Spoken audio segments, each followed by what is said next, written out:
مومنو تم پر روزے فرض قرار دیے گئے ہیں، تم پر روزے فرض کیے گئے ہیں، کما کتب علی الذین من قبلکم، جیسے کہ تم سے پہلے کی قوموں پر روزے فرض کیے گئے تھے۔ روزہ فرض کرنے کا مقصد، روزے کا حکم دینے کا مقصد کیا ہے؟ اللہ سبحانہ وتعالیٰ اس عمل کے ذریعے کیا چاہتا ہے؟ لعلکم تتقون، تاکہ تم متقی و پرہیزگار بن جاؤ۔ اللہ سبحانہ وتعالیٰ بندوں کے دلوں میں خوف پیدا کرنے کے لیے، تقوی پیدا کرنے کے لیے، ان کے دلوں میں اللہ کا خوف ڈالنے کے لیے، ان کے تعلقات کو اللہ سے مضبوط بنانے کے لیے، انہیں اللہ کو یاد کرنے کا عادی بنانے کے لیے روزہ فرض قرار دیا ہے۔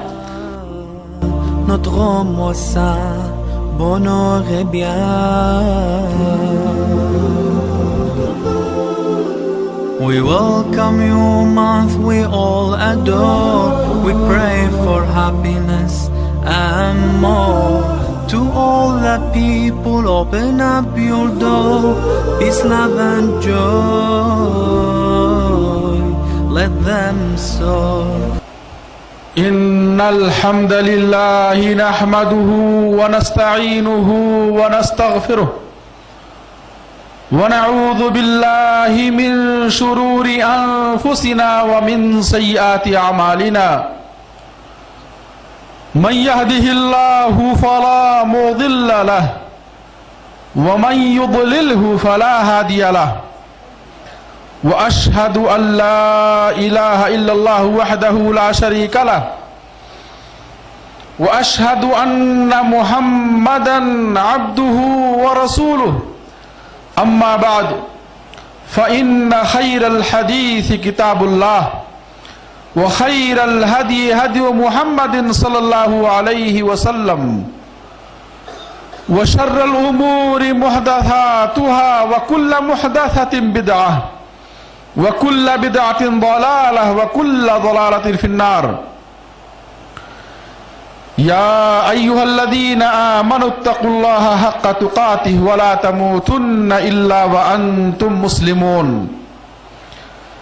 يَا أَيُّهَا النَّاسُ اتَّقُوا رَبَّكُمُ الَّذِي خَلَقَكُم مِّن نَّفْسٍ وَاحِدَةٍ وَخَلَقَ مِنْهَا زَوْجَهَا وبث منهما رجالا كثيرا ونساء واتقوا الله الذي تساءلون به والارحام ان الله كان عليكم رقيبا يا ايها الذين امنوا اتقوا الله وقولوا قولا سديدا يصلح لكم اعمالكم ويغفر لكم ذنوبكم ومن يطع الله ورسوله فقد فاز فوزا عظيما وقال سبحانه وتعالى يا أيها الذين آمنوا كتب عليكم الصيام كما كتب على الذين من قبلكم لعلكم تتقون۔ برادران اسلام، حاضرین جمعہ، دینی و ملی بھائیوں،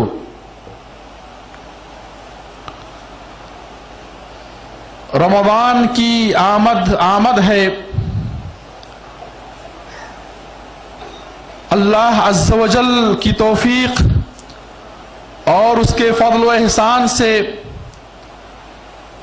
رمضان کا مبارک مہینہ، رحمت و برکت کا مہینہ، جہنم سے آزادی کا مہینہ، جنت کے حصول کا موسم، نیکیوں کا موسم ان قریب ہم پر سایہ فگن ہونے والا ہے۔ جس مہینے میں اللہ سبحانہ وتعالی نے قرآن نازل فرمایا، جس مہینے میں اللہ سبحانہ وتعالی راتوں میں اتنے بندوں کو جہنم سے آزاد فرماتا ہے، جتنی آزادی کسی اور مہینے میں بندوں کو نصیب نہیں ہوتی۔ دعاؤں کی قبولیت کا مہینہ میرے بھائیوں اور قریب ہم پر سایہ فگن ہونے والا ہے، جس مہینے میں اللہ سبحانہ وتعالی نے ایک رات ایسی رکھی ہے جو 1000 مہینے کی راتوں سے بہتر ہے۔ رمضان کا مہینہ وہ مہینہ ہے جس میں ہم اسلام کا چوتھا رکن ادا کرنے والے ہیں۔ جس رکن پر اسلام کی عمارت قائم ہے، اس رکن کی ادائیگی انشاءاللہ العزیز عنقریب ہم انجام دینے والے ہیں، اس رکن کو ادا کرنے والے ہیں۔ اور اس مہینے میں روزہ رکھنا اسلام کے فرائض میں سے ایک اہم ترین فریضہ ہے۔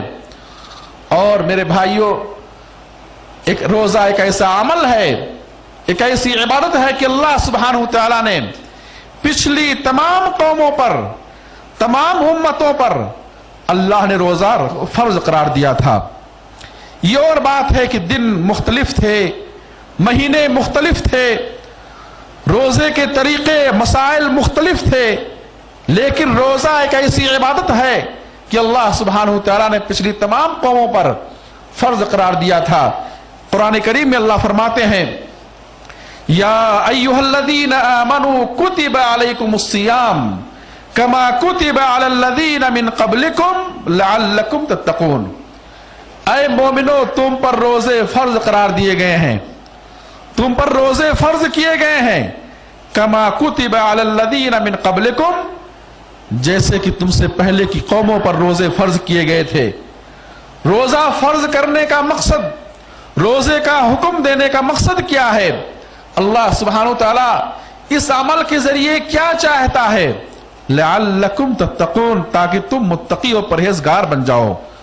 اللہ سبحانہ وتعالی بندوں کے دلوں میں خوف پیدا کرنے کے لیے، تقوی پیدا کرنے کے لیے، ان کے دلوں میں اللہ کا خوف ڈالنے کے لیے، ان کے تعلقات کو اللہ سے مضبوط بنانے کے لیے، انہیں اللہ کو یاد کرنے کا عادی بنانے کے لیے روزہ فرض قرار دیا ہے۔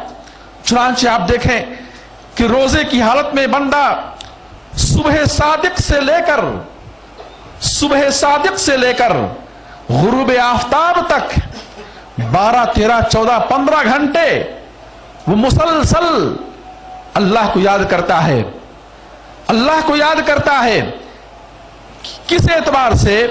یا تو زبان کے ذریعے، یا تو عمل کے ذریعے، یا یہ احساس پیدا کر کے کہ ہم روزے سے ہیں، کھانا نہیں ہے، پینا نہیں ہے، ایسی بات نہیں بولنی ہے جس سے ہمارا روزہ متاثر ہو جائے۔ تو یہ احساس، یہ اللہ کو یاد کرنا ہے کہ اللہ کے خوف سے 15 14 15 16 گھنٹے اللہ کے خوف سے وہ کھانے پینے اور ہم بستری سے رکا ہوتا ہے۔ میرے بھائیوں، لعلکم تتقون، تاکہ تم متقی و پرہیزگار بن جاؤ، یہ روزہ کی فرضیت کا مقصد ہے، روزے کی فرضیت کا یہ مقصد۔ میرے بھائیوں، دوسری آیت میں اللہ سبحانہ وتعالی نے فرمایا، شہر رمضان الذی انزل فیہ القرآن ھدی للناس وبینات من الھدی والفرقان فمن شہد منکم الشہر فلیصمہ، کہ رمضان کے مہینے میں قرآن نازل کیا گیا۔ قرآن ایسی کتاب ہے جو ہدایت کی باتوں کو بیان کرنے والی ہے، قرآن حق کو واضح کرنے والی کتاب ہے، ہدایت کا راستہ دکھانے والی کتاب ہے، والفرقان، اور حق و باطل کے درمیان فرق کرنے والی کتاب ہے۔ فمن شہد منکم الشہر فلیصمہ، جو شخص تم میں سے اس مہینے کو پالے، رمضان کو پالے، فلیصمہ، اسے چاہیے کہ وہ اس مہینے میں روزہ رکھے۔ ان دونوں آیتوں سے روزے کی فرضیت معلوم ہوتی ہے کہ روزہ اسلام کے فرائض میں سے ایک اہم ترین فریضہ ہے۔ اور صحیح مسلم کی حدیث، صحابی رسول عبداللہ ابن عمر رضی اللہ عنہما کی حدیث میں اللہ کے نبی صلی اللہ علیہ وسلم نے روزے کو اسلام کا چوتھا رکن قرار دیا ہے، اسلام کا چوتھا رکن قرار دیا گیا ہے۔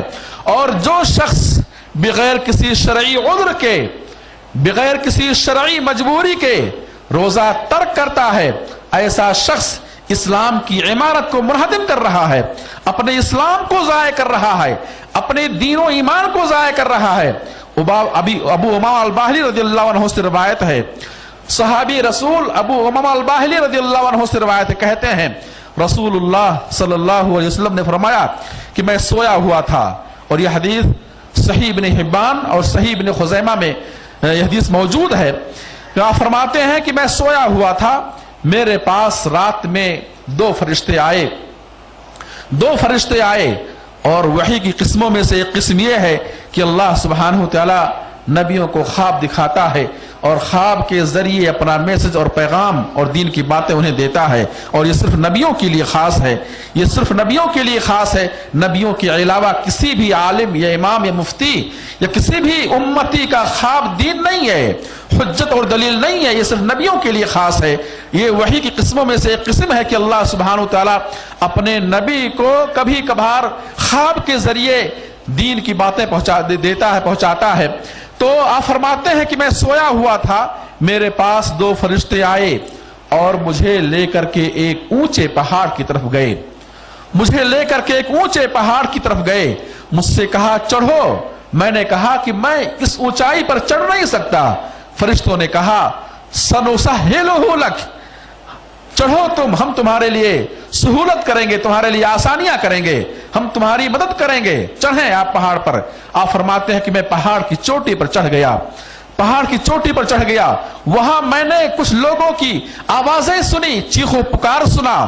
میں نے ان فرشتوں سے پوچھا یہ کون لوگ, کن کی آوازیں ہیں, کن لوگوں کی آوازیں ہیں؟ فرشتوں نے کہا یہ جہنمیوں کی چیخ و پکار ہے, یہ برزخ کی زندگی میں ہونے والے عذاب کی چیخ و پکار ہے, یہ وہ لوگ چیخ رہے ہیں جو اللہ کے عذاب میں گرفتار ہیں.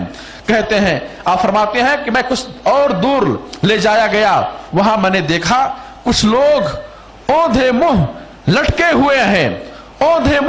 ہوئے ہیں, ان کے جبڑوں کو چیر دیا گیا ہے, منہ سے خون بہ رہا ہے.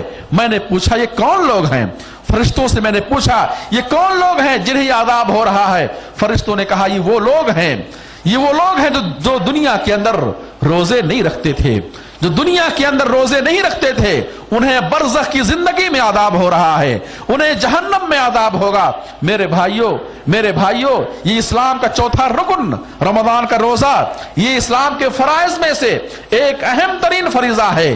میرے بھائی, وہ لوگ جو رمضان کے روزے نہیں رکھتے بالغ ہو جانے کے بعد, اور وہ شخص جو صحت کے اعتبار سے روزہ رکھنے کی طاقت رکھتا ہے, ایسے شخص پر روزہ رکھنا یہ فرض ہے. اور وہ شخص جو بغیر کسی شرعی عذر کے روزہ ترک کرتا ہے یا بالغ ہو جانے کے بعد 15 سال یا بلوغت کے بعد وہ اگر روزہ نہیں رکھتا ہے تو یاد رکھے ایسے شخص کو عذاب الہی سے دوچار ہونا ہوگا. برزخ کی زندگی میں, قبر کے اندر, جہنم کی وادیوں میں اسے عذاب سے دوچار ہونا ہوگا. بہت افسوس کی بات ہے کہ بہت سارے وہ لوگ جو ڈیوٹیاں کرتے ہیں, ہارڈ ورک کرتے ہیں, محنت کام کرتے ہیں, اللہ ان کے لیے آسانی پیدا فرمائے, میں ان کے لیے دعائیں کرتا ہوں. لیکن انہی میں کچھ لوگ ایسے ہیں جو اپنے مشکل کام کو بہانہ بنا کر, مشکل ڈیوٹی کو بہانہ بنا کر, یا معمولی سر درد کو بہانہ بنا کر, معمولی بیماریوں کو بہانہ بنا کر روزہ ترک کر دیتے ہیں, روزہ نہیں رکھتے ہیں. میرے بھائیوں, ایسے لوگ خبردار ہو جائیں. ایسے لوگ اپنے ایمان کو ضائع کر رہے ہیں, اپنے اسلام کو ضائع کر رہے ہیں. میں ایسے لوگوں سے کہوں گا, اگر واقعی آپ کا یہ کام آپ کے روزے کے لیے رکاوٹ بن رہا ہے, میرے بھائیوں کام بند کر دیں, ڈیوٹی مختصر کر دیں, بجائے اس کے کہ آپ بلڈنگ میں, روڈ پر 12 گھنٹے کام کریں, 10 گھنٹے کام کریں, آپ 6 گھنٹے کام کریں, آپ 5 گھنٹے کام کریں, آپ چھٹی لے لیں. بہت سارے لوگ ایسے ہیں جو 6 مہینے کی چھٹیاں جاتے ہیں, 6 مہینے بیٹھ کر کھاتے ہیں.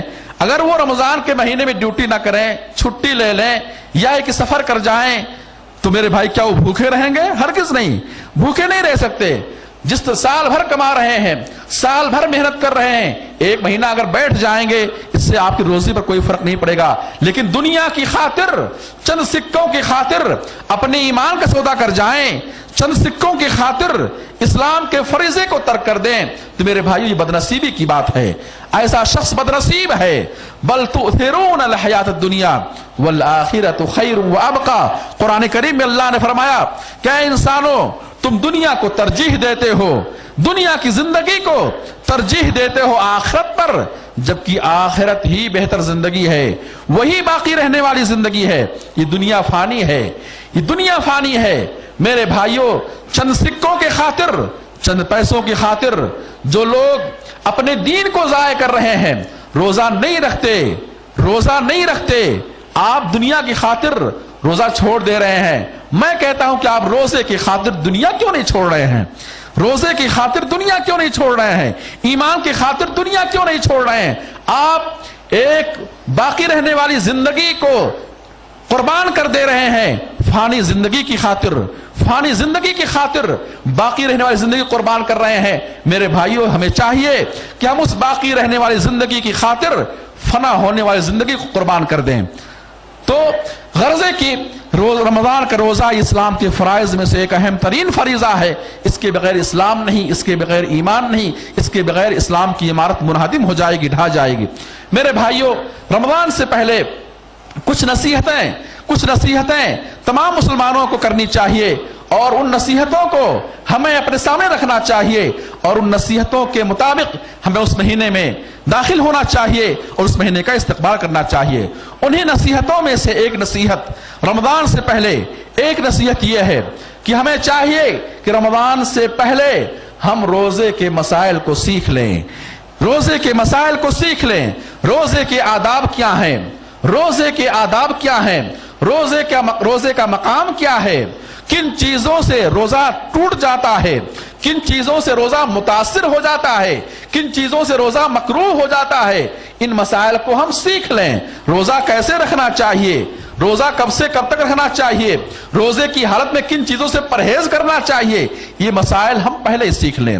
بہت سارے لوگ رمضان داخل ہو جاتا ہے اور انہیں رمضان کے مسائل کا، روزے کے مسائل کا پتہ نہیں ہوتا ہے۔ بہت ساری ایسی چیزیں روزے کی حالت میں اپنے اوپر حرام کر لیتے ہیں جو چیزیں ان کے لیے حلال ہوتی ہیں، اور بہت ساری حرام چیزوں کا وہ ارتکاب کر بیٹھتے ہیں۔ جن چیزوں کو ترک کرنا چاہیے وہ کام کر رہے ہوتے ہیں، اور جو چیزیں ان کے لیے روزے کی حالت میں حلال ہیں ان چیزوں کو حرام سمجھ رہے ہوتے ہیں۔ تو روزے دار کو چاہیے کہ وہ روزہ رمضان شروع ہونے سے پہلے وہ روزے سے متعلق کوئی کتاب پڑھ لے، کوئی تقریر سن لے، کیسٹیں اور پروگرام سن لیں۔ میرے بھائیوں، علم کا ہونا عمل سے پہلے انتہائی ضروری ہے۔ عمل سے پہلے علم کا ہونا ضروری ہے، عبادت سے پہلے عبادت کے مسائل کا جاننا ضروری ہے۔ تو روزے کا استقبال ہم کریں، روزے سے پہلے ہم روزے کے مسائل کو سیکھ کر رمضان کا استقبال کریں، روزے کا استقبال کریں۔ اسی طریقے سے میرے بھائیو، رمضان سے پہلے جو چند دن باقی رہ گئے ہیں، جو چند لمحات باقی رہ گئے ہیں، کیا پتا کون شخص ہے، ہم میں کون شخص ہے جسے رمضان کا مہینہ نصیب ہوگا اور کسے نصیب نہ ہوگا۔ یہ خبر تو، یہ علم اللہ کے پاس ہے، یہ علم اللہ کے پاس ہے۔ میرے بھائیوں، ہمیں دعا کرنی چاہیے رمضان سے پہلے۔ ہم یہ دعا کریں کہ اللہ ہم سب کو ماہ رمضان نصیب فرمائے، ماہ رمضان نصیب فرمائے۔ میرے بھائیوں، صحابہ کرام، تابعین اعظام، سلف صالحین کا یہ شیوہ تھا، ان کا یہ اسوہ ہوا کرتا تھا کہ وہ 6 مہینہ پہلے سے ہی یہ دعا کرتے تھے کہ اللہ تو ہمیں ماہ رمضان مغفرت کا مہینہ، رحمت کا مہینہ، برکت کا مہینہ نصیب فرما۔ وہ سلف صالحین، وہ صحابہ اور تابعین 6 مہینہ سے یہ دعا کرتے تھے کہ اللہ ہمیں ماہ رمضان نصیب فرما۔ اور پھر رمضان جب شروع ہوتا اسی وقت سے 6 مہینہ تک، سال کے 6 مہینے تک یہ دعا کرتے کہ اللہ ہمارے روزوں کو قبول فرما۔ تو اللہ کے نبی صلی اللہ علیہ وسلم نے دعا سکھائی ہے کہ جب چاند دیکھو تو یہ دعا پڑھو، اللہم اہلہ علینا بالامن والایمان والسلامت والاسلام ربی وربک اللہ، ربی وربک اللہ۔ یہ آپ رمضان کے چاند کو دیکھنے کا حرص اور شوق اپنے اندر پیدا کریں۔ بہت سارے بھائی اس سنت سے وہ دور ہیں، وہ چاند دیکھنے کی خواہش یا ان کے دل میں وہ شوق نہیں ہوتا۔ اگر چاند دیکھتے بھی ہیں تو دعائیں نہیں پڑھتے، انہیں دعا یاد نہیں ہے جو اللہ کے نبی صلی اللہ علیہ وسلم نے چاند دیکھنے کی دعا بتائی ہے۔ اس سنت کا بھی اہتمام کریں۔ اس دعا کے اندر یہ دعا مانگی گئی ہے، اللہم اہلہ علینا بالامن والایمان، اے اللہ یہ چاند تو ہمارے اوپر طلوع فرما امن کے ساتھ، ایمان کے ساتھ،